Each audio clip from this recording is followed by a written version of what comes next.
എല്ലാവർക്കും ആനീസ് കിച്ചണിലേക്ക് ഹൃദ്യമായ സ്വാഗതം.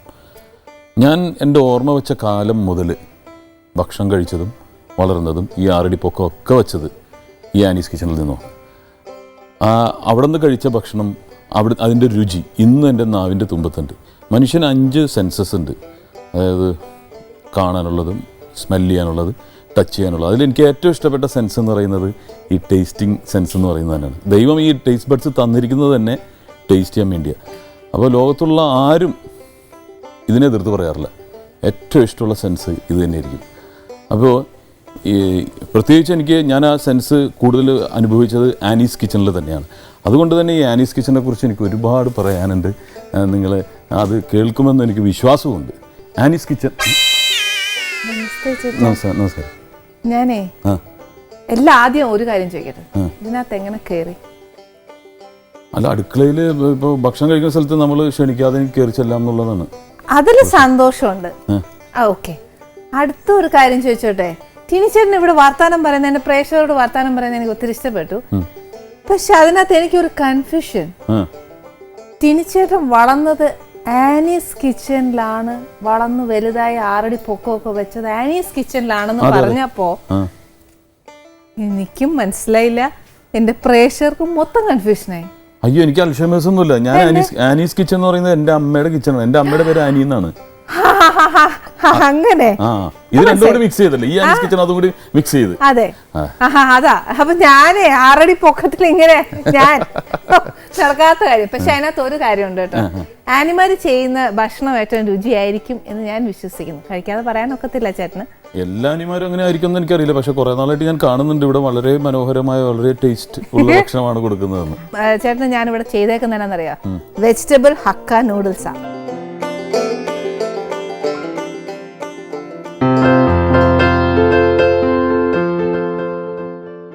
ഇതിനകത്ത് നമ്മൾ കംപ്ലീറ്റ് ആയിട്ട് ചൈനയിലോട്ട് പോയില്ല.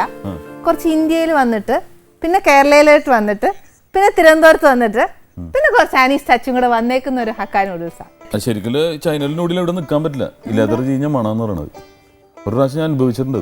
അവിടെ ഭയങ്കര ഒരു സ്മെല്ലുണ്ടാവും. ഈ തായ്ലൻഡ്, ഈ മലേഷ്യ ഇവിടെയൊക്കെ പോകുമ്പോഴും അവരുടെ നൂഡിൽ സെക്ഷനിലേക്ക് പോകുമ്പോൾ ഭയങ്കര സ്മെല്ലായിരിക്കും. വൃത്തിയായിട്ട് മണമെന്ന് ഈ നൂഡിൽസിന്. പക്ഷേ നമ്മുടെ ഇവിടെ വരുമ്പോഴേക്കും, ഇപ്പൊ കേരള സ്റ്റൈലിലേക്ക് വരുമ്പോഴേക്കും നല്ല സ്പൈസസ് ഒക്കെ ഇട്ട് ഇവിടുത്തെ സ്മെല്ലാക്കി മാറ്റും. അപ്പൊ നമ്മുടെ വായിക്ക് രുചിയുള്ളത്. അതെ അതെ അതെ. ഇതൊന്ന് ടേസ്റ്റ് ചെയ്ത് നോക്കോ, നല്ലതാന്നോന്ന്. അതിന്റെ കൂട്ടത്തിൽ കഴിക്കാനൊരു സാധനം കൂടെ ഉണ്ട്. ചമ്മന്തി. അയ്യോ, ചമ്മന്തിയോ? പനീർ. പനീറല്ലേ? ഞാൻ തളർന്നുപോയി. ചമ്മന്തി ഹക്ക നൂഡിൽസ് ഒന്ന് ആലോചിച്ച് നോക്കിയേ. ഇത് തിന്നാൻ വലിയ പണിയാണ്, കത്രിക വേണം കട്ട് ചെയ്യണമെങ്കിൽ. അതെ, ഞാൻ ഒരു കാര്യം പറയാം. ചൈനയിൽ പോയി നിന്നോണ്ട്, അതെ, ചൈനയിലൊക്കെ പോയതല്ലേ ചിഞ്ചേട്ടാ, നൂഡിൽസ് ഇങ്ങനെ വെച്ചിട്ട് വട്ടം. ചൈന ലാസ്റ്റ് ഒന്നും ഉണ്ടാവില്ല. എന്തിനിങ്ങനെ കഴിച്ചാൽ മതി. ഇതും പപ്സും ഇല്ലേ, പപ്സ് എന്ന് പറഞ്ഞാൽ മനുഷ്യനെ നാണം കെടുത്തും. ഇവിടെ ഒക്കെ പൊടിയാവും. ഞാൻ ഇത് രണ്ടും കഴിക്കില്ല. എന്നാലും ഷൂട്ടിങ് നടക്കുകയാണെങ്കിൽ, കാരണം പിന്നെ ഇത് കളയണമെങ്കിൽ 3 പ്രാവശ്യം കുളിച്ചാലും പോകില്ല. ഇവിടെ ഒക്കെ വരും. പക്ഷെ ഞങ്ങളുടെ നൂഡിൽസ് അങ്ങനെ വരികയില്ല. അപ്പൊ ഒരു അരമണിക്കൂർ ബ്രേക്ക് കൊടുക്കുക, കഴിക്കട്ടെ. നല്ല ഈ പനീർ ഞാൻ കഴിച്ചതിൽ ഏറ്റവും ടേസ്റ്റ് ആണ്. കുറെ സ്ഥലത്തുനിന്ന് കഴിച്ചിട്ടുണ്ട്. ഇത് പെപ്പർ പനീറാണ്. പെപ്പർ എന്താ? നമ്മളെ പെപ്പർ പനീർ, അതായത് കുരുമുളക് ചതച്ചിട്ട് ചെയ്ത പനീർ. ഇതിന്റെ പിന്നിലുള്ള രഹസ്യം എന്താണെന്ന് അറിഞ്ഞാൽ കൊള്ളാം. എനിക്ക് ഈ പെപ്പറിന്റെ ഫ്ലേവർ ഇഷ്ടപ്പെട്ടത്. ഞാൻ വെറുതെ പെപ്പർ കണ്ടാലും ഈ മരത്തിലൊക്കെ ഞാൻ വായിലിടും. ഇങ്ങനെ പുകഞ്ഞിരിക്കണ ഭയങ്കര ഇഷ്ടമാണ്. സ്പൈസി ഫുഡാ ഇഷ്ടം? സ്പൈസി ഇഷ്ടമാണ്. പക്ഷെ ഈ പെപ്പറിന്റെ ഒരു സ്പൈസ് ഉണ്ട്, ഇങ്ങനെ വായി അതിനൊരു പ്രത്യേക സ്വാദ് തന്നെയാണ്. ഈ ചേട്ടനിപ്പം പനീറിന്റെ ആണോ ഹക്ക നൂഡിൽസിന്റെ ആണോ അറിയണ്ടേ? ഹക്ക നൂഡിൽസിന്റെ ആണെങ്കിൽ ചേട്ടൻ പറഞ്ഞ പോലെ തിളച്ച വെള്ളത്തിട്ട് എടുക്കുകയല്ല ചെയ്യുന്നത്. അതിന്റെ ഒരു നീണ്ട കഥ തന്നെയുണ്ട്. ഫ്ലാഷ് ബാക്കിലേക്ക്. ഇനി നമ്മൾ ഇവിടെ ചെയ്യാൻ പോകുന്ന റെസിപ്പി എന്താണെന്നറിയോ? റെസ്റ്റോറൻറ്റിലൊക്കെ നമ്മൾ മിക്കവാറും കഴിക്കുന്നതാ. എനിക്ക് ഏറ്റവും കൂടുതൽ ഇഷ്ടമുള്ള റെസിപ്പിയും കൂടിയാ. കാര്യം എന്താണെന്നോ, നൂഡിൽസ് എന്ന് പറയുന്നത് ഏറ്റവും കൂടുതൽ ഞാൻ റെസ്റ്റോറൻറ്റിൽ പോയാൽ ബാക്കി കഴിക്കുന്നതിനെക്കാട്ടിലും കൂടുതൽ ഞാൻ ഓർഡർ ചെയ്യുന്നത് ചിലപ്പം ചിക്കൻ നൂഡിൽസ് ആയിരിക്കാം, വെജ് ആയിരിക്കാം. ഇന്ന് നമ്മളിവിടെ ചെയ്യാൻ പോകുന്ന നൂഡിൽസ് എന്താന്ന് വെച്ചാൽ വെജ് ഹക്ക നൂഡിൽസ് ആണ് ചെയ്യാൻ പോകുന്നത്.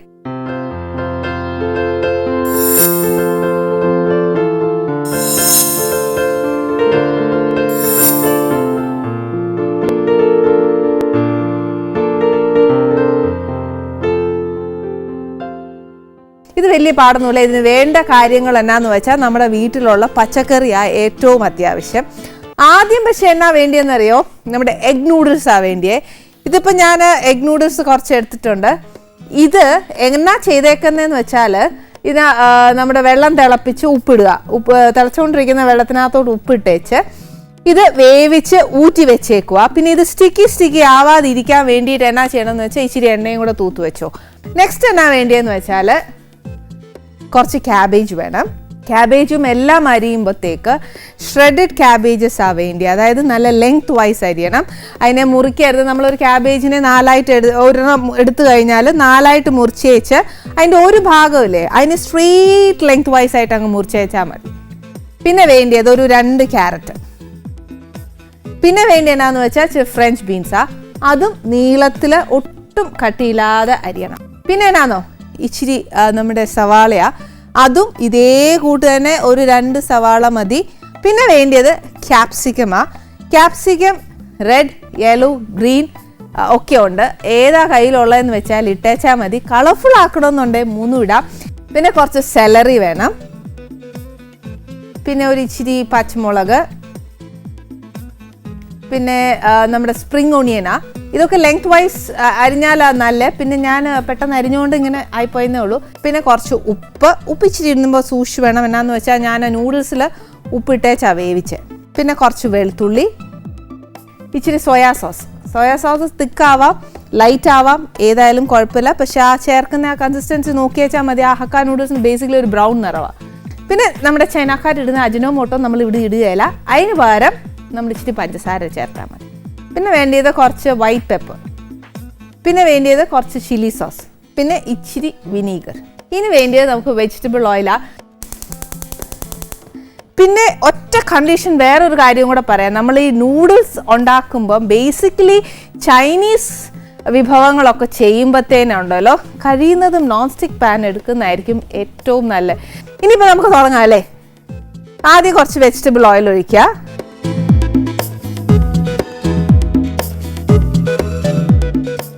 ഈ ഫസ്റ്റ് എത്ര നമ്മൾ വെജിറ്റബിൾ ഓയിൽ ഒഴിക്കുന്നോ അത്രയും മതിയാവും. കാര്യം നമ്മൾ ഒഴിക്കുമ്പോഴത്തേനും ശ്രദ്ധിക്കേണ്ട എന്നാന്നറിയോ, ഞാൻ ഇതിനകത്ത് എണ്ണ തൂത്ത് വെച്ചിട്ടില്ല. അതുകൊണ്ട് എന്നാന്നോ അത് ഇച്ചിരി സ്റ്റിക്കി ആയിട്ട് വരും, കണ്ടോ. പക്ഷേ നമ്മൾ ഇതിനകത്തിട്ട് കോട്ട് ചെയ്യുമ്പം ഈ എണ്ണയും കൂടെ മിക്സ് ചെയ്യണം. മിക്സ് ചെയ്യുമ്പോഴത്തേക്ക് ആ സ്റ്റിക്കിനെസ് അങ്ങ് മാറും. പക്ഷേ എന്നും പറഞ്ഞുകൊണ്ട് ഒത്തിരി എണ്ണ എടുത്ത് ഒഴിച്ചേക്കല്ല. നമുക്ക് ഈ പച്ചക്കറിയൊക്കെ ഒന്ന് വാടാനും വേണ്ടി മാത്രം മതി. എണ്ണ ഇച്ചിരി നല്ലതായിട്ടൊന്ന് ചൂടായി കഴിയുമ്പോഴത്തേന് എന്നാ ചെയ്യുന്നറിയോ, ആദ്യം വെളുത്തുള്ളി അരിഞ്ഞു വെച്ചേക്കുന്നത് ഇടുക. ഇപ്പം എൻ്റെ എണ്ണ ചൂടായിട്ടുണ്ട്. ഞാനൊരു 1.5 ടീസ്പൂൺ ഇടാൻ പോവാണേ. ഇതിനെ ഒന്ന് മൂപ്പിച്ചേച്ച് മതി ബാക്കി സാധനങ്ങളൊക്കെ നമ്മൾ ഇടുന്നത്. അല്ലേലുണ്ടല്ലോ വെളുത്തുള്ളിയുടെ ആ ചൊവ്വ ഇങ്ങനെ മുന്നിട്ട് നിൽക്കും.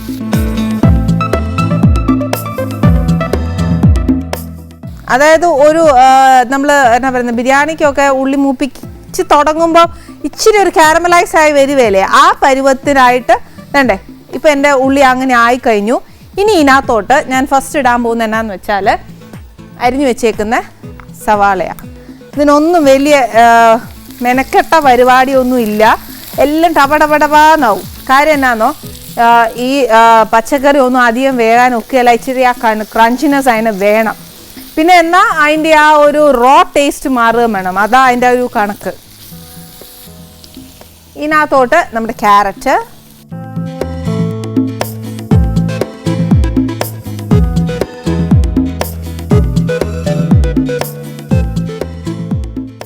ശരിക്കും പറഞ്ഞാൽ ഹക്ക നൂഡിൽസ് ഒക്കെ ചെയ്യുമ്പോഴുണ്ടല്ലോ നമ്മുടെ ഈ തവിയോ ചട്ടുവോ അങ്ങനെ ഒന്നും എടുക്കാനൊക്കെയല്ല. അവർ ശരിക്കും ടോസ് ചെയ്താണ് എടുക്കുന്നത്. ഞാൻ നേരത്തെ പറഞ്ഞ കൂട്ട് ഞാൻ ടോസ് ചെയ്താൽ അറിയാമല്ലോ, എൻ്റെ തലയിൽ കൂടെ ഇരിക്കും, അല്ലെ അപ്പുറം ഇപ്പുറമൊക്കെ വീഴും. അതിലും ഭേദം ഞാൻ ഇങ്ങനെ കൈവച്ച് ചെയ്യാനൊക്കെ അല്ലേ എൻ്റെ കൈ പൊള്ളൂ. അന്നേരം നമ്മുടെ ഈ എന്നാ പറയുന്നത് സ്പൂൺ വെച്ചൊക്കെ ഒക്കത്തുള്ളൂ. ക്യാരറ്റ് കുറച്ചൊന്നായിട്ടുണ്ട്. അന്നേരം തന്നെ നമ്മൾ ആ ബീൻസ് ഇടുന്നു.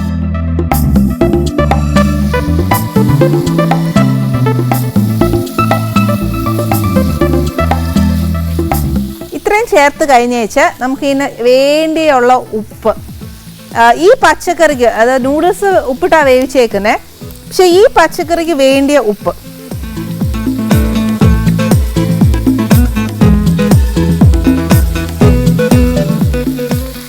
ഉപ്പിട്ടേച്ച് നെക്സ്റ്റ് എന്നാ ചെയ്യേണ്ടതെന്നറിയോ, എത്ര എരിവ് വേണ്ടതെന്ന് വെച്ചാൽ അതിനനുസരിച്ചുള്ള പച്ചമുളക്. സെഷ്വാൻ നൂഡിൽസിനാണ് ശരിക്കും നമ്മൾ നല്ല സ്പൈസി ആയിട്ട് കഴിക്കുന്നത്. പക്ഷേ ഇതിനകത്തൊരു അളവ് പറയുകയാണെങ്കിൽ ഒരു വലിയ എരിവുള്ള പച്ചമുളകല്ല, സാധാ നമ്മുടെ എരിവില്ലാത്ത ഒരു പച്ചമുളകില്ലേ, അതൊരു 3 എണ്ണം കുഞ്ഞായിട്ട് അരിഞ്ഞിട്ടു.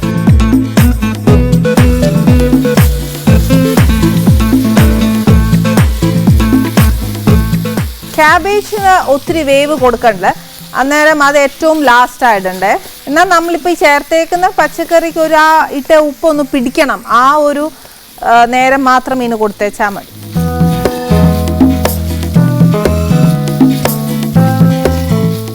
ഇത് ഞാൻ എപ്പോഴും പറയുകയല്ലേ, നമ്മുടെ വീട്ടിൽ ആ 3 സോസ് എപ്പോഴും കരുതിയേക്കാമെങ്കിൽ നമുക്ക് എന്നാ ചൈനീസ് ഫുഡ് വേണമെങ്കിലും ഉണ്ടാക്കാവേ. കാര്യം എന്താണെന്ന് വെച്ചാൽ അവരൊക്കെ എപ്പോഴും ഈ 3 സോസ് ഇട്ട് അങ്ങോട്ടും ഇങ്ങോട്ടും മറിച്ചൊക്കെ എല്ലാം ഉണ്ടാക്കുന്നത്.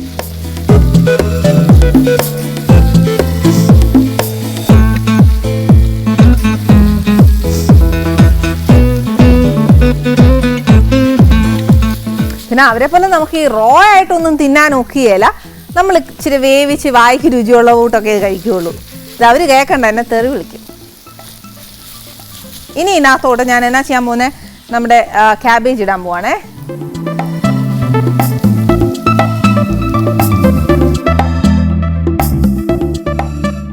ക്യാബേജ് ഇടുമ്പോൾ ഒരു ഇച്ചിരി ഇട്ടോ, എന്നാന്നോ ചൈനീസിന് ബേസിക്കലി ഇച്ചിരി ക്യാബേജ് ഇടാറുണ്ട്, എന്നാലേ ആ ഒരു ഫ്ലേവർ അതിന് വരത്തുള്ളൂ.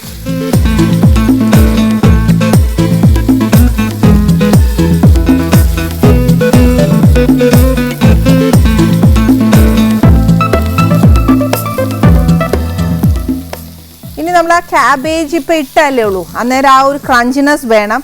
പക്ഷെ എന്നാൽ ഒരു ആവി കയറിയിട്ട് ഒരു വേവ് അല്ലേ, ആ ഒരു വേവൂടെ കഴിഞ്ഞേച്ചും നമുക്കൊന്ന് സോസ് ചേർക്കാം. അപ്പോൾ ഇച്ചിരി എന്നാന്ന് വെച്ചാൽ അടച്ചിടുകയോ അങ്ങനെ ഒന്നും ചെയ്യരുത്, ഹൈ ഫ്ലെയിമിൽ തന്നെ നമ്മൾ ഈ പച്ചക്കറി മുഴുവനും എന്നാ പറയുക ഇങ്ങനെ ഇളക്കി കൊടുത്തോണ്ടേയിരിക്കണം.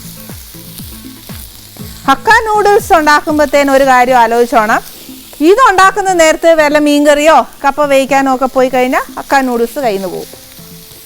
അതുകൊണ്ട് ഇതിന് കൂടുതൽ ഇതാക്കി എടുത്തേച്ചും ബാക്കി ജോലി ചെയ്താൽ മതിയേ.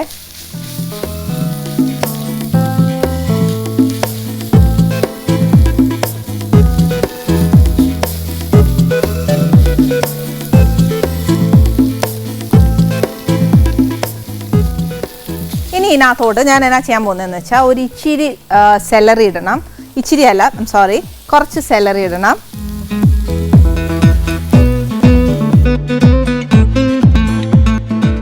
പിന്നെ ആന്നേൽ കുറച്ച് സ്പ്രിംഗ് ഒണിയൻ ഇടണം. മുഴുവൻ ഇട്ടേക്കല്ല, കുറച്ച് വെച്ചേക്കണം, അല്ലെന്നുണ്ടെങ്കിൽ ലാസ്റ്റ് ആ ഫ്ലേവർ നമുക്ക് കിട്ടാതെ പോവും. ഏറ്റവും എളുപ്പപ്പണി പറഞ്ഞേരട്ടെ, എന്നാന്നറിയോ, ഹക്ക നൂഡിൽസ് ഉണ്ടാക്കുമ്പോൾ വെജിറ്റബിൾസ് ഒന്നും അരിയരുത്. ആദ്യം വെളുത്തുള്ളി അരിയുക, എണ്ണ ചൂടാക്കാൻ വെച്ചിട്ട് വെളുത്തുള്ളി അരിയുക. അപ്പോൾ എന്നാന്ന് വെച്ചാൽ ആ എണ്ണ ചൂടാവുന്ന സമയം നമുക്ക് വെളുത്തുള്ളി അരിഞ്ഞ് കിട്ടും. അടുത്ത വെജിറ്റബിൾസ് അരിയുന്ന സമയം കൊണ്ട് നമ്മൾ ഓരോന്നായിട്ട് ഇടുക. അപ്പോൾ അതിൻ്റെ ആ ഓരോ വെജിറ്റബിൾസ് 1 by 1 ആയിട്ട് അരിഞ്ഞ് അങ്ങ് ചേർത്തുകൊണ്ടിരുന്നേച്ചാൽ മതി. അപ്പം നമ്മൾ ഈ മെനക്കെട്ട് നിന്ന് അടുത്തുനിന്ന് ഇളക്കി അങ്ങനെ നേരം കളയണ്ട.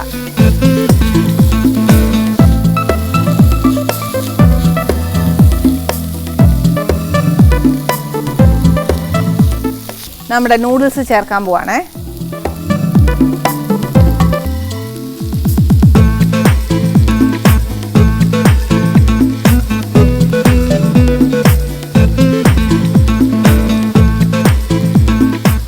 നൂഡിൽസ് സ്റ്റിക്കി ആയിട്ടിരിക്കുന്ന കണ്ടുകൊണ്ടൊന്നും വിഷമിക്കണ്ട, അതൊക്കെ ശരിയാക്കി തരാം. ഇനി എന്നാ ചെയ്യേണ്ടതെന്നറിയോ, നെക്സ്റ്റ് ഇതിനകത്ത് സോസൊക്കെ ചേർക്കണം. ഫസ്റ്റ് കുറച്ച് സോയാ സോസ്, അപ്പോഴത്തേക്ക് തീ അങ്ങ് സിമ്മാക്കിക്കോ. എന്നേച്ച് കുറച്ച് സോയാ സോസ്,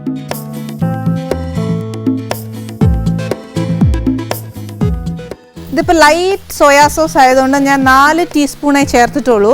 പക്ഷെ ഒരു കാര്യം മനസ്സിലാക്കണേ, ഇത് ലൈറ്റ് സോയാ സോസ് ആണോ, അതുകൊണ്ട് ഇച്ചിരി ഒരു ബ്രൗൺ എഫക്റ്റ് അതിനകത്തൊരു എന്നാ പറയുന്ന ഒരു ബ്രൗൺ എഫക്റ്റ് എന്നൊക്കെ പറയുമ്പം പെട്ടെന്നൊന്നും പറഞ്ഞുതരാനൊക്കെയില്ല. എൻ്റെ ഈ ഉടുപ്പിൻ്റെ ഒരു ലൈറ്റ് നിറം അത്രയും ആക്കി എടുക്കണം, എന്നാലേ ആ ഒരു ഹക്കായുടെ ഒരു ടേസ്റ്റ് വരുള്ളൂ.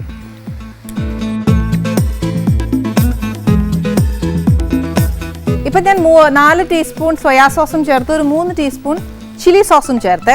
ഇനി ഇതിനകത്തോട് ചേർക്കാൻ പോകുന്നത് എന്നാന്ന് വെച്ചാൽ, സോസിൻ്റെ കഥ ഞാൻ പറഞ്ഞുതരാം. 1 ടീസ്പൂൺ വിനീഗറാണ് ഒഴിക്കാൻ പോകുന്നത്. തികയത്തില്ല എന്നുണ്ടെങ്കിൽ പിന്നെയും നമുക്ക് ഈ സോസും വിനീഗറും ചേർത്തേ ഒക്കത്തുള്ളൂ. അതുകൊണ്ട് അതിൻ്റെ ഒരു നിറവും രുചിയും ഒക്കെ ഇടയ്ക്കിടയ്ക്ക് ഇങ്ങനെ നോക്കിക്കോണം. പിന്നെ അജ്നോമോട്ടോയ്ക്ക് പകരം ഒരു ഇച്ചിരി പഞ്ചസാര ഇട്ടാൽ മതി. ഒരു ഫുൾ സ്പൂൺ അല്ല, ഒരു 1/2 ടീസ്പൂൺ പഞ്ചസാര ഇട്ടാൽ മതി.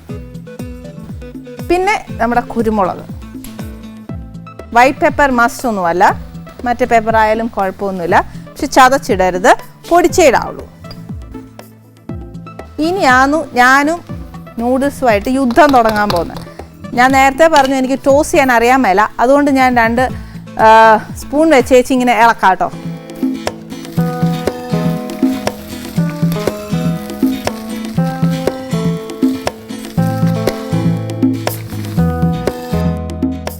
ടോസ്റ്റ് ചെയ്യുന്ന സമയത്ത് നമ്മുടെ എന്നാ പറയുന്നത് തീ ഇച്ചിരി കൂട്ടിക്കോ.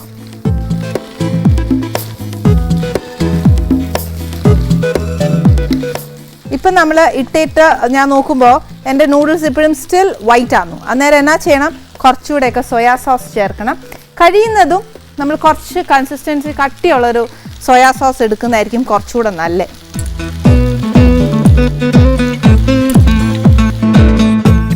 സോയാ സോസിന് ബേസിക്കലി ഉണ്ടല്ലോ ഒരു പുളിപ്പുണ്ട്. അന്നേരം പിന്നെ നോക്കിയും കണ്ടേച്ചും ഒക്കെ ചേർക്കാവുള്ളൂ, ചിലപ്പം കുഴപ്പമാവും.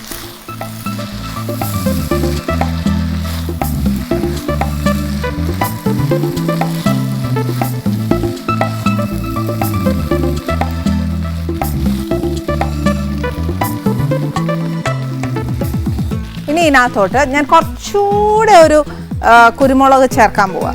ഇതിനകത്ത് എരിവില്ല കേട്ടോ. കുരുമുളകും ചേർത്തു. ഇതേപോലെ തന്നെ കുറച്ചുകൂടി സ്പ്രിംഗ് ഓണിയനും സെലറീസ്.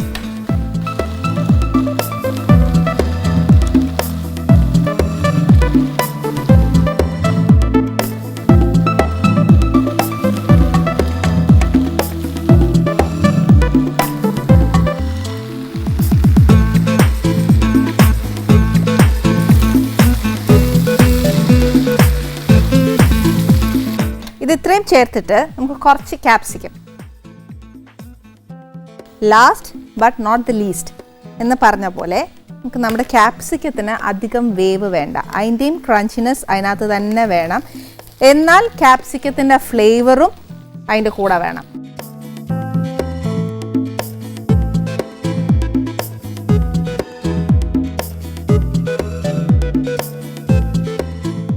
ഇപ്പം ചെറിയ ഫ്ലെയിമിലാണ് ഞാൻ ഇട്ടേക്കുന്നത്.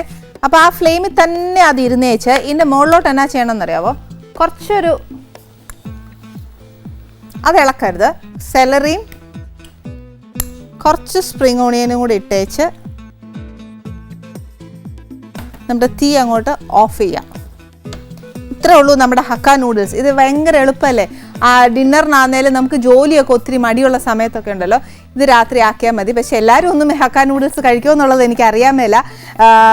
ചിലർക്കൊന്നും അത് ഇഷ്ടമാവുകയില്ല, പക്ഷെ പിള്ളേർക്ക് എന്തായാലും ഇഷ്ടമാവും. ഇതിൻ്റെ കൂടെ ഒരു സോസ് കൊടുത്താലും മതി. അതല്ല വീട്ടിൽ ചിക്കനോ പനീറോ എന്തെങ്കിലും ഉണ്ടെങ്കിൽ അത് കൂട്ടി കൊടുത്താലും മതി. ഇതിപ്പോൾ ഭയങ്കര എളുപ്പമല്ലേ നമ്മുടെ ഹക്ക നൂഡിൽസ്. പക്ഷേ ഇങ്ങനെ വെച്ചാൽ ഒക്കെ അല്ലല്ലോ. ഞാൻ ഇതിന് ഇനി ഒരു പ്രസൻറ്റ് ചെയ്തും കൂടെ കാണിച്ചു തരാം അത് എങ്ങനെയാണ് വേണ്ടിയെന്നുള്ളത്. ഇനി നമുക്ക് ഇതെല്ലാം ഞാനൊന്ന് മാറ്റി വെച്ച് ഞാൻ പ്രസൻറ്റ് ചെയ്ത് കാണിച്ചു തരാം. ഇത്രേ ഉള്ളൂ നമ്മുടെ വെജിറ്റബിൾ ഹക്ക നൂഡിൽസ്. പക്ഷേ ഞാൻ പറഞ്ഞില്ലേ ചൈനയാണ്, പക്ഷെ നമ്മൾ ഉണ്ടാക്കുമ്പോൾ കുറച്ചൊരു ഇന്ത്യൻ ടേസ്റ്റും കൂടെ വരും എന്ന് പറഞ്ഞ് ദോഷമൊന്നുമില്ല കേട്ടോ. നല്ല ടേസ്റ്റായി സാധനം.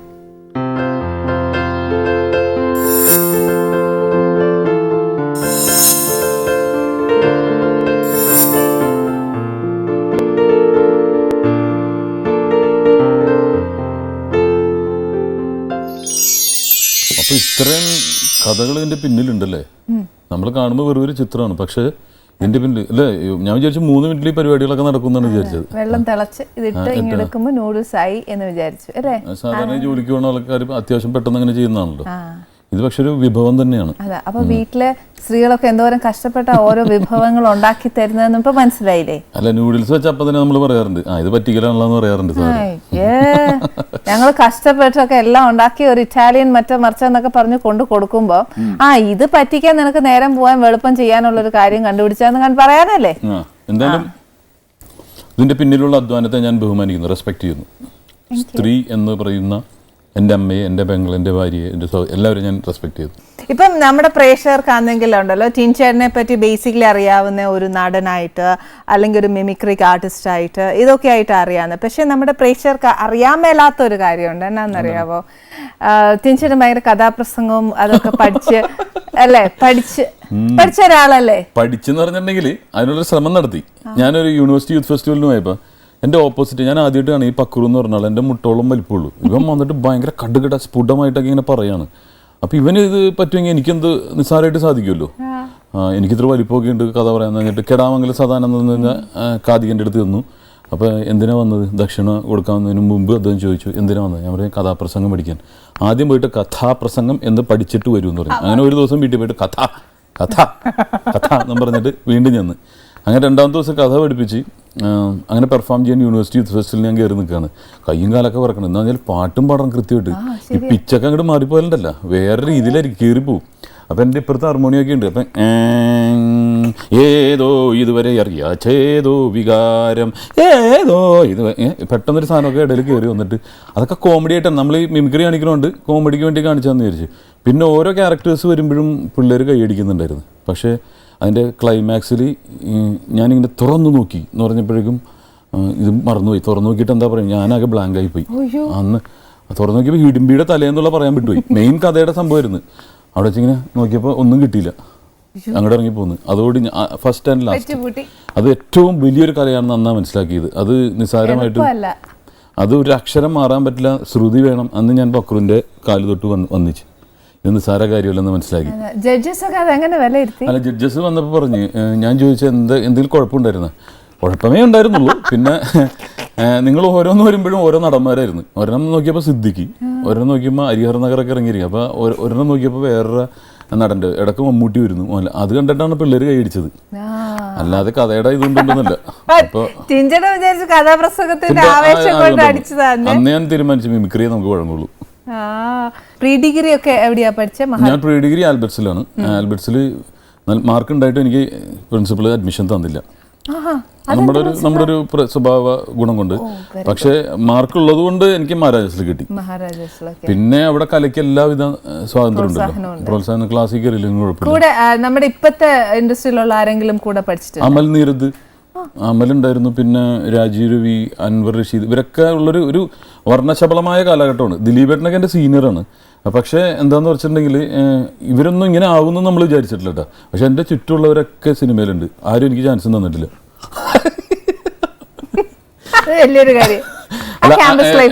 ആഷിഖ് അബുക്ക് എനിക്ക് തന്നിട്ടുണ്ട്, അവസരം തന്നിട്ടുണ്ട്. അമല് തന്നിട്ടുണ്ട്. അമല് പ്രൊഡ്യൂസ് ചെയ്ത പടത്തിൽ, ആഷിഖ് ഡയറക്ട് ചെയ്ത പടത്തിൽ, രാജീവ് രവി ക്യാമറ ചെയ്ത പടത്തിൽ ഞാൻ അല്ല, ഇവരൊക്കെ ഒരാൾ സീനിയർ ആയിരുന്നു. പിന്നെ ദിലീപേട്ടനൊക്കെ സീനിയേഴ്സ് ആണ്. പിന്നെ ഇവരൊക്കെ സമകാലീനരാണ്, അമലും ഇവരൊക്കെ വന്നത്. ഇപ്പോഴും അന്നത്തെ ഫ്രണ്ട്സ് ഇപ്പോഴും ഫ്രണ്ട്സ് ആവുന്നുണ്ട്? അവർ ശരിക്കും പറഞ്ഞാൽ അവരുടെ പാർട്ടിയുടെ എതിർ പാർട്ടിയായിരുന്നു ഞാൻ. അതുകൊണ്ട് ഞാൻ അന്ന് ഫ്രണ്ട്സ് അല്ലായിരുന്നു. പക്ഷെ അതിനുശേഷം ഫ്രണ്ട്സായി. ഇപ്പൊ നല്ല ഫ്രണ്ട്സാണ്. ആ ക്യാമ്പസ് നല്ലതായിട്ട് എൻജോയ് ചെയ്ത്? ക്യാമ്പസ് അല്ലായിരുന്നു, പാർക്കിൽ പോണെന്ന് പറഞ്ഞ പോരാറ്. മഹാരാജാസ് പറഞ്ഞ പാർക്കാണ് ശരി. പിന്നെ അവിടെ നോക്കിയാലും കാമുകന്മാരും കാമുകന്മാരും. ഞാൻ ലൈൻ അടിക്കാറില്ല. ഇന്നും അങ്ങനെ തന്നെ. എൻ്റെ വൈഫ് പറയും നിങ്ങളൊട്ടും റൊമാൻറ്റിക് അല്ലാന്ന് പറയും. പക്ഷെ ടിൻചേട്ടാ ഒരു കാര്യം പറയാം, ഇപ്പൊ രൂപയുടെ കാര്യം പറഞ്ഞുകൊണ്ടാണ് ടിൻചേട്ടാ എന്നെ ഭാഗ്യം എന്നറിയാം. ടിൻചേട്ടന് നമുക്കൊക്കെ ആണെങ്കിൽ ബേസിക്കലി എപ്പോഴും നമ്മൾ എന്നെ എപ്പോഴും പറയുന്ന ഒരു കാര്യം എന്ന് പറയാം, എന്നതേലും ഒരു ആവശ്യം വന്നു കഴിഞ്ഞോ എനിക്കിപ്പോൾ അതിനൊന്നും മേലെ എൻ്റെ കാശും രൂപയൊന്നും ഇല്ലെന്ന് പറയും. പക്ഷെ ചിഞ്ചേട്ടൻ എൻ്റെ ഭാഗ്യം ചിഞ്ചേട്ടൻ ഏത് നേരം പറയാലോ എനിക്ക് രൂപ ഉണ്ടെന്ന്. കയ്യിലില്ല, വീട്ടിലുണ്ടെന്ന്. ശരിക്കും പക്രുച്ചേട്ടൻ്റെ പെർഫോമൻസ് സ്റ്റേജിൽ കണ്ടിട്ടാണ് ചേട്ടന് ശരിക്കും ഒരു കഥാപ്രസംഗം തന്നെ പറയണം എന്ന് തോന്നിയത്. പക്ഷെ പണ്ട് ഒരു ഇതില്ലേ ലോർലൻ ഹാഡി എന്നും പറഞ്ഞിട്ട്, അതേപോലെ ആയിരുന്നു ടിൻചേട്ടനും പക്രുച്ചേട്ടനും ഒരു കെമിസ്ട്രി എന്ന് പറയുന്നത്. ആ ഒരു എക്സ്പീരിയൻസ് ഒന്ന് പറഞ്ഞായിരുന്നു നിങ്ങൾ തമ്മിൽ? അതിലൊന്നും കോമ്പറ്റീഷൻ ഇല്ല ഞങ്ങൾ തമ്മിൽ. ഇവൻ എന്നെ പോലെ ഇരിക്കുന്ന ഒരാളാണെങ്കിൽ കോമ്പറ്റീഷൻ വരും. എൻ്റെ വേഷം അവൻ കൊണ്ടുപോകും, ഇവൻ്റെ വേഷം. ഇത് ഇങ്ങനെയുള്ള ഒരാൾ ലോകത്ത് വരണുള്ളൂ, ഒരു പീസുള്ളൂ. അല്ല ഇപ്പം ഇവിടെ ഇങ്ങനെ വെക്കുമ്പോൾ മഞ്ഞ കുപ്പി തന്നെ 3-4 ഉണ്ട്. ഇത് ഇവനെ കൊണ്ടുവന്നൊരു ഷോക്കേസിൽ വെച്ചാൽ അങ്ങനെ വരണുള്ളൂ. പിന്നെ പോലീസിൻ്റെ വേഷം എന്നൊക്കെ പറഞ്ഞാൽ എനിക്ക് മാത്രം കിട്ടുള്ളൂ. അല്ല അവനൊരിക്കലും ചെയ്യാൻ പറ്റില്ലല്ലോ.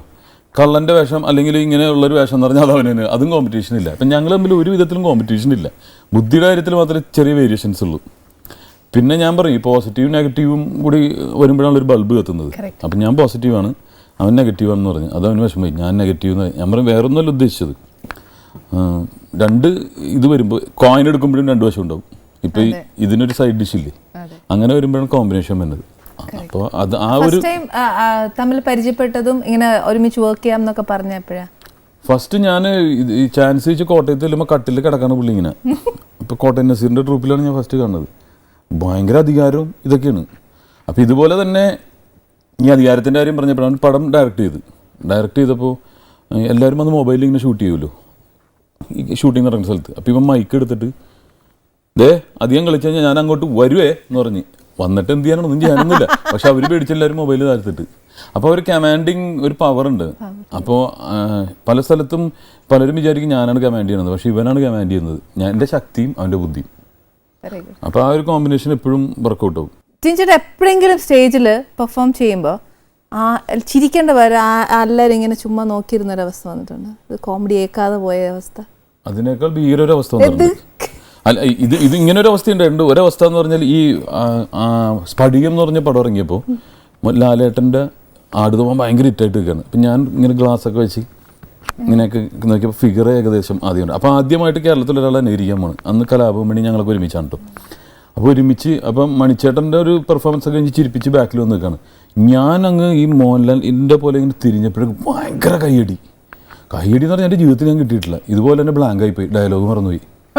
എന്നിട്ട് ഇങ്ങനെ നിൽക്കുകയാണ് ആടുതോമാൻ ഒരു 5 മിനിറ്റ് ഒന്നും ഓർമ്മ കിട്ടണില്ല, കാരണം പഠിച്ചു വെച്ചതൊക്കെ ആദ്യമായിട്ട് കയറാണല്ലോ. അപ്പോൾ സൈഡിൽ നിന്നൊക്കെ ചിരി തുടങ്ങി. എന്നിട്ട് ഭയങ്കര കൂവല്. ഈ കൈയടി കിട്ടിയതിൻ്റെ നേരെ ഓപ്പോസിറ്റ്, കാരണം ഒന്നും പറയാനുള്ള. തിരിച്ചു വന്നപ്പോൾ മണിച്ചേട്ടൻ ഇത് എന്തിട്ടാ പറ്റിയത്, എന്താ പറ്റിയത്? ഞാൻ പറഞ്ഞു ഡയലോഗ് പറഞ്ഞു. ഇങ്ങനെ കൈയടി എനിക്ക് ജീവിതത്തിൽ അങ്ങനെ കിട്ടിയിട്ടില്ല കൈയടി. ആ ഒരു അവസ്ഥയുണ്ട്. പിന്നെ വേറൊരു സ്ഥലത്ത് വന്നപ്പോൾ പാലായിലാണ്, ഞാൻ ഇപ്പോഴും ഓർക്കണ്ട പള്ളിയുടെ അല്ലേ. അപ്പോൾ ഷൈജോ എന്ന് പറഞ്ഞൊരുത്തനുണ്ട്. അപ്പോൾ അവൻ ഫ്രണ്ടിൽ നിന്നിട്ട്, അതായത് ഒരു നടനിൽ നിന്നും ഒരു മൃഗത്തിലേക്ക് മാറുന്ന മോഫിംഗ് എന്ന് പറഞ്ഞിട്ടൊരു പരിപാടിയുണ്ട്, കമ്പ്യൂട്ടറിലൊക്കെ ചെയ്യാറുണ്ട്.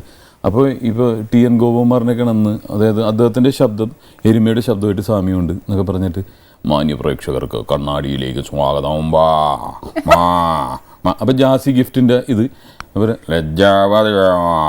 എല്ലാം ഇതായിട്ട് സാമ്യമുണ്ട്. പിന്നെ നമ്മുടെ ആറ്റുകാൽ രാധാകൃഷ്ണൻ, അദ്ദേഹത്തിന് ഈ ഷാപ്പിലുള്ള പൂച്ചയുടെ ശബ്ദമാണെന്ന് പറഞ്ഞിട്ട് നമസ്കാരം, തിരുവാതിര നക്ഷത്രക്കാർ പൊതുവെ തിരുവാതിര കളിക്കാരായിരിക്കും. അവർ തിരുവാതിര കളിക്കുമ്പോൾ മൂലസ്ഥാനം ഭൂമിയോട് ചേർന്നിരിക്കുന്നതുകൊണ്ട് മൂട് കീറിപ്പോകാൻ സാധ്യതയുണ്ട്.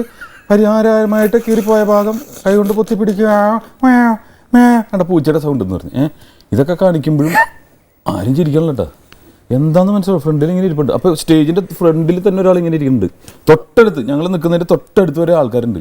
അപ്പോൾ അടുത്തവൻ ഷൈജ വന്നിട്ട് ലാലു ലക്സിൻ്റെ ശബ്ദം തവളയുടെ ശബ്ദമായിട്ട് സാമ്യമുണ്ടെന്ന് പറഞ്ഞു. പേഴ്സണലായിട്ട് പറയുക കുറേ നോക്കണ്ട, ചിരിക്കണല്ലോ. അങ്ങ് വീണ്ടും കൂട്ടാണ്. ചിരിക്കുമെന്നാണ് ഇവൻ്റെ ഒക്കെ വിചാരം എന്ന് പറഞ്ഞു. അത് ഇത്ര ഞങ്ങൾ ചിരിച്ചു പോയി. അപ്പം ഇതേ സംഭവം എന്താണെന്ന് പറഞ്ഞാൽ തൊട്ടപ്പുറത്ത് നമ്മൾ ഓർമ്മയില്ലാണ്ടായി പോയി. ഇപ്പം തൊട്ടപ്പുറത്ത് നമ്മൾ ഇതേ പരിപാടികൾ ചലിച്ചാൽ, പക്ഷേ ഇതേ ആൾക്കാർ തന്നെയായിരുന്നു അവിടെ വന്നത്.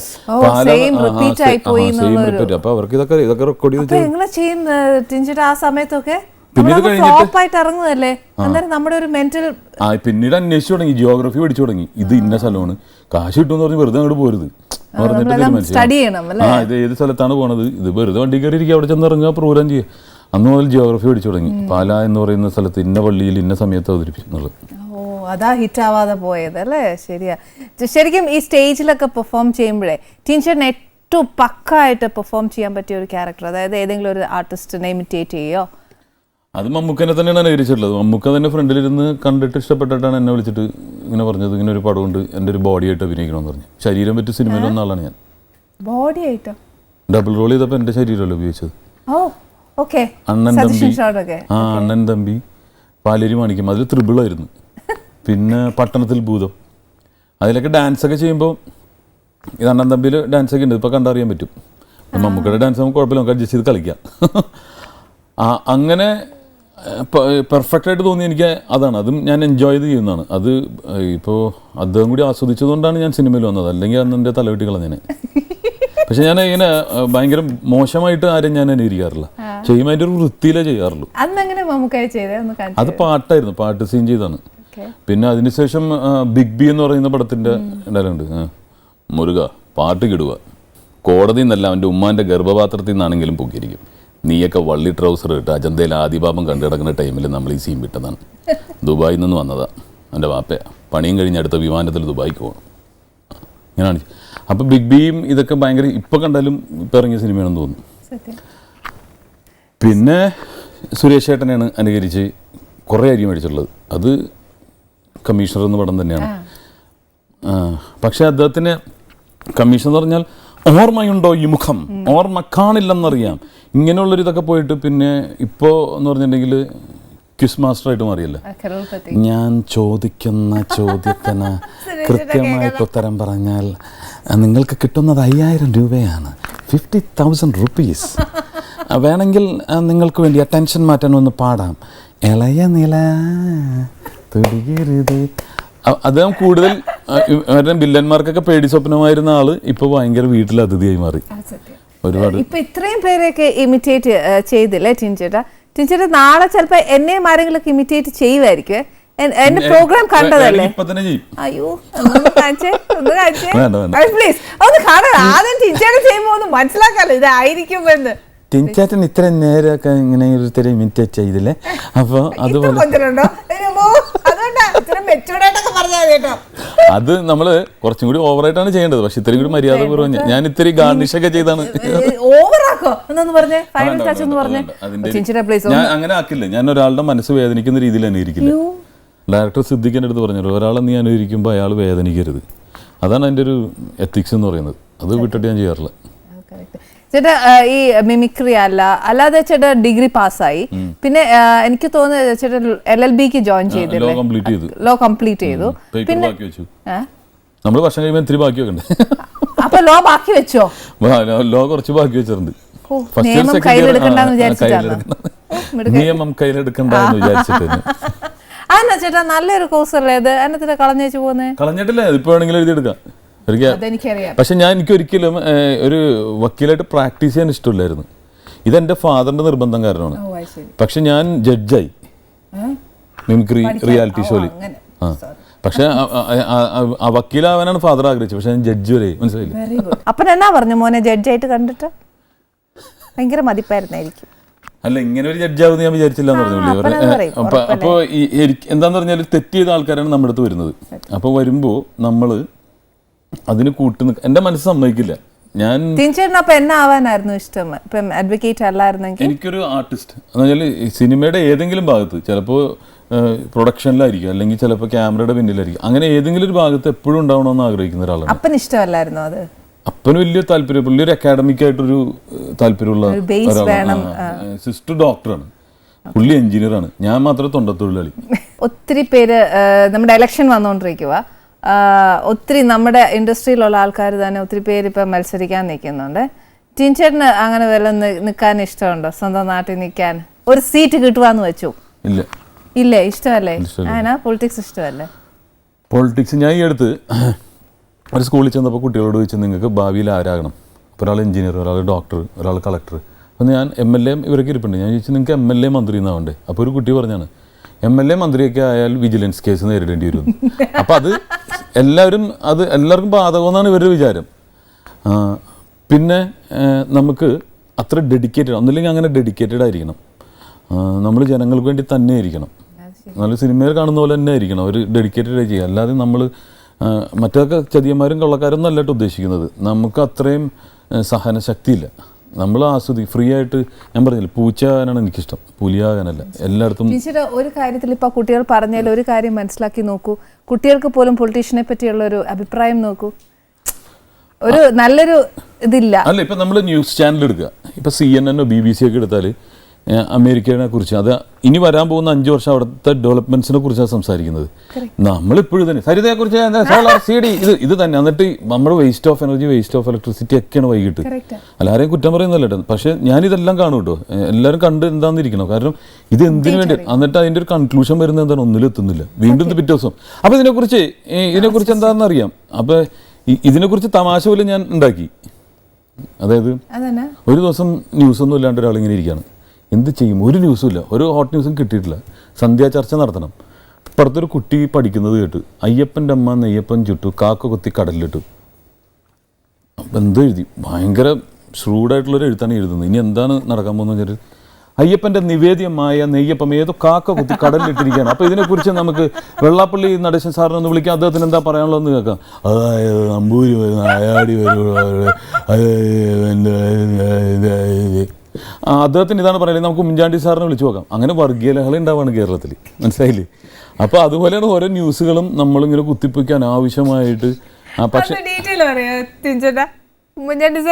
അല്ല, ഞാനത് ഇത് ഒരു എക്സാമ്പിൾ പറഞ്ഞതുള്ളൂ. ഉമ്മൻചാണ്ടി സാറ് പറഞ്ഞിട്ടുണ്ടെങ്കിൽ, ഉമ്മൻചാണ്ടി സാറിനെ ഞാൻ ഒബ്സർവ് ചെയ്തത് ഈ സ എന്ന അക്ഷരത്തിനോട് അദ്ദേഹത്തിന് ദേഷ്യമാണ്. ഉദാഹരണത്തിന് സരിത, സോളാർ, VS 2 സായുണ്ട്, പ്രസ് അതിൽ 2 സായുണ്ട്, പിന്നെ അങ്ങനെ സലീം രാജ്, ഇതെല്ലാം ദേഷ്യമാണ് പുള്ളിക്ക്. അപ്പോൾ ഞാൻ അത് കോമഡി ആയിട്ട്, അത് 3 ജേർണലിസ്റ്റുകൾ വന്നിട്ട് 3 ക്വസ്റ്റ്യൻ ചോദിക്കണം, ഒറ്റ രീതിയിൽ മറുപടി പറയും. ഒരാൾ ചോദിക്കുന്നു, ബഹുമാനപ്പെട്ട മുഖ്യമന്ത്രി, നിത്യോപയോഗ സാധനങ്ങൾക്കെല്ലാം വില കൂടിയിരിക്കണം, അതിനെക്കുറിച്ച് മുഖ്യമന്ത്രിക്ക് എന്താ പറയാനുള്ളത്?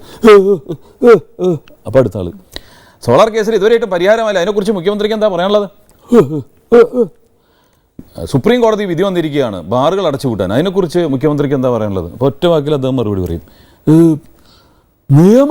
നിയമത്തിൻ്റെ വഴിക്ക് പോകും, നിങ്ങൾ നിങ്ങളുടെ വഴിക്ക് പോകണം, ഞാൻ എൻ്റെ വഴിക്ക് പോകും. മറുപടി അരുവിക്കറ ചോദിച്ചല്ലോ എന്ന് പറഞ്ഞിട്ട് ഇത് ഊരി വെച്ചിട്ട് പുള്ളി അങ്ങോട്ട് പോകും. അപ്പം ഇതൊക്കെ തമാശയുടെ ഭാഗമാണ്. നമ്മൾ ഒബ്സർവ് ചെയ്യുന്നു, എങ്ങനെ മറുപടി പറയുന്നു, അതെല്ലാം നമ്മൾ ഹ്യൂമറായിട്ട് ചിന്തിച്ചുകൊണ്ടിരിക്കും.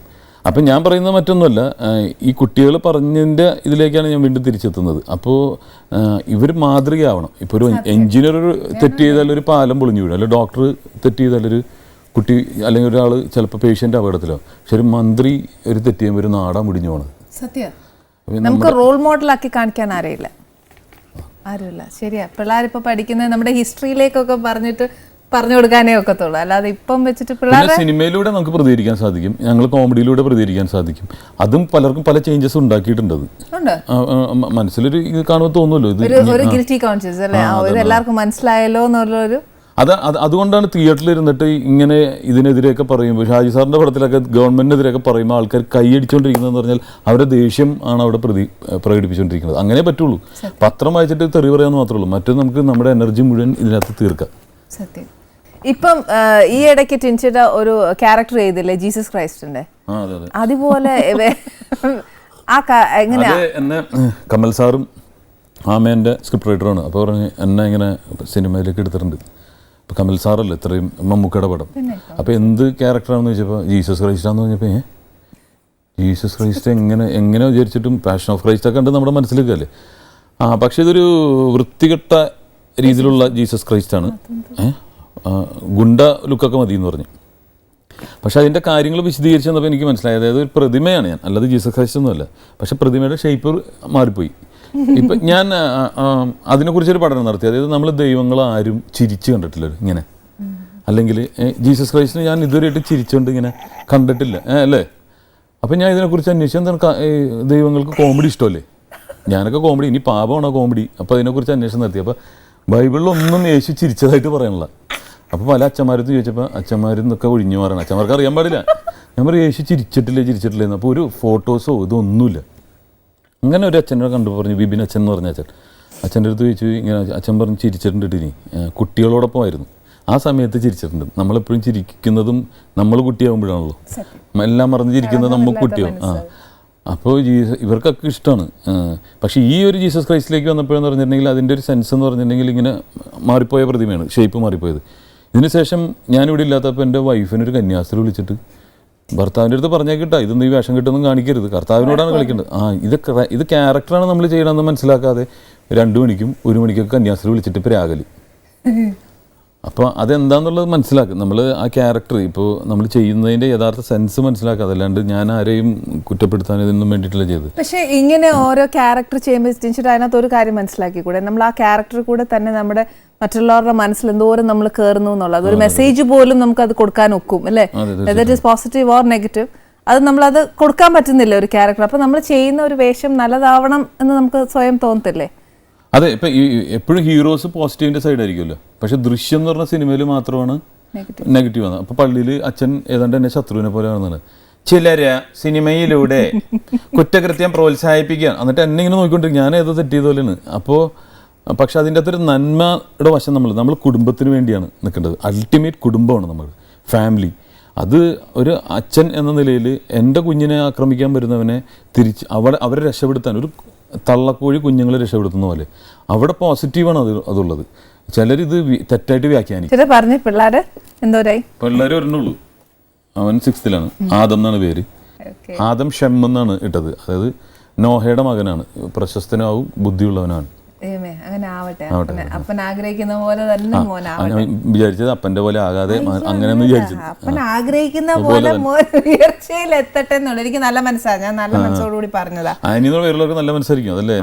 അത്രേ ഉള്ളൂ കേട്ടോ, അത് ഞാൻ ഉറപ്പിച്ചു പറയാം. ഈ ആനിയുടെ അന്വേഷണം ആ ആനി അമ്മയോട് പറഞ്ഞേക്കണം. തീർച്ചയായിട്ടും. രൂപയോ ഹൗസ് വൈഫ്? രൂപ അല്ല, അതല്ല രൂപ, അതല്ല ഉദ്ദേശിച്ച വാമഭാഗം. സുഖമായിട്ടിരിക്കുന്ന ഹൗസ് വൈഫ്. അറേഞ്ച് മാരേജ് ആയിരുന്നു? അല്ല, ഞാൻ ഇഷ്ടപ്പെട്ട് തന്നെയാണ് കിട്ടിയത്. അപ്പോൾ ഇഷ്ടപ്പെട്ടു എന്ന് പറഞ്ഞപ്പോൾ 17 വയസ്സുള്ളൂ. അപ്പോൾ മിക്കവാറും കേസാവും. അപ്പോൾ ഞാൻ 1 വർഷം വെയിറ്റ് ചെയ്യണമെന്ന് പറഞ്ഞു. അപ്പം ഞാൻ കുറച്ച് ലവ് ചെയ്ത്. ഇഷ്ടപ്പെട്ടെന്ന് പറഞ്ഞാൽ ലവ് തന്നെ ആയിരുന്നു. എന്നാലും പോരായിരുന്നു. നമുക്ക് ഇതിന് വേണ്ടിയിട്ട് അത് വിവാഹം കഴിഞ്ഞതിന് ശേഷം ഇവള് ഭയങ്കര റൊമാൻറ്റിക് മൈൻഡൊക്കെ ആയിട്ട് തന്നെ ഫോണിങ്ങനെ വന്നുകൊണ്ടിരിക്കുകയാണ്. അപ്പം ഞാൻ അത്യാവശ്യം ആണെന്ന് വിചാരിച്ച് ഞാൻ ഷൂട്ടിലാണ്. ഞാൻ അന്നൊരു ചെറിയ പ്രോഗ്രാം, വളരെ ചെറിയ ബഡ്ജറ്റുള്ളൂ. എല്ലാം നമ്മൾ തന്നെ ചെയ്യണം. പ്രൊഡക്ഷൻ്റെ പുറകിൽ ചായ കൊടുക്കണം, എല്ലാം ഞാൻ ചെയ്യണം. അപ്പം ഇങ്ങനെ കോൾ വന്നപ്പോൾ ഞാൻ അവളെ വിളിച്ച് ചോദിച്ചു, എന്താ അത്യാവശ്യം എന്താണെന്ന് ചോദിച്ചു. അവർ ഒന്നുമല്ല, ചേട്ടൻ എന്നെ ഇഷ്ടമാണോ? അന്ന് ഞാൻ പറഞ്ഞ വാക്കുകൾ എല്ലാം ഡിക്ഷണറിയിലുള്ള വാക്കുകളായിരുന്നു. പിന്നെ എന്നെ ഇതുവരെ എപ്പോഴും ഒരു ശല്യമില്ല, ആ കോളൊന്നും വരില്ല.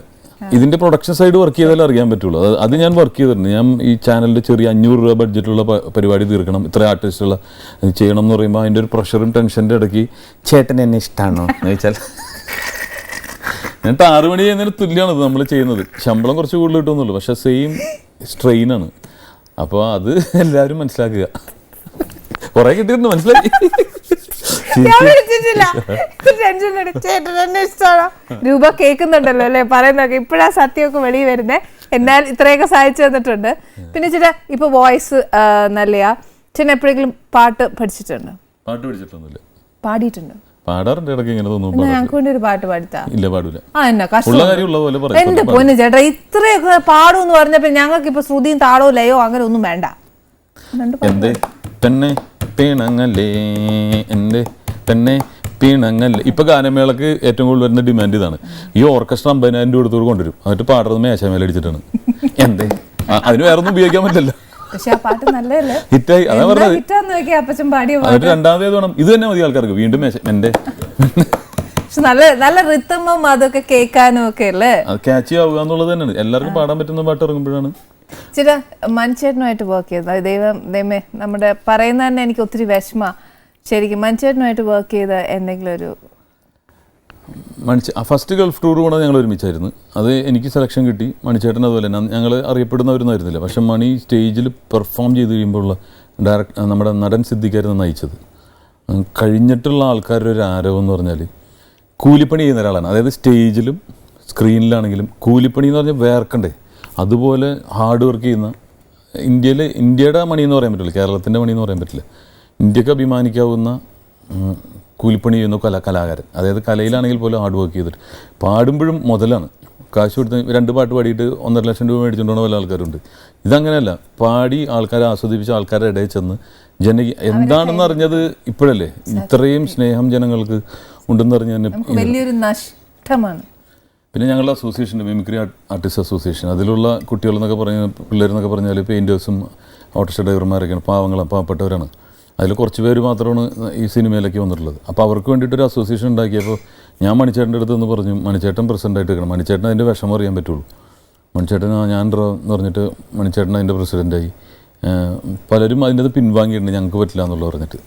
സൗകര്യങ്ങളൊക്കെ ആലോചിച്ചിട്ട് മാറിയിട്ടുണ്ടാവും. പക്ഷേ മണിച്ചേട്ടൻ ധൈര്യപൂർവ്വം വരികയും ആ ഒരു അസോസിയേഷന് വേണ്ടിയിട്ട് ചെയ്ത ഷോന് ഇതുപോലെ തന്നെ പണിയെടുത്ത് വളരെ വേർത്ത് എത്ര എപ്പിസോഡുകൾ ഫ്രീ ആയിട്ടാണ് ചെയ്ത പുള്ളി. ഇപ്പോൾ അമ്മ കഴിഞ്ഞിട്ട് ഏറ്റവും കൂടുതൽ കാശുള്ള സംഘടന ഈ മായാണ്.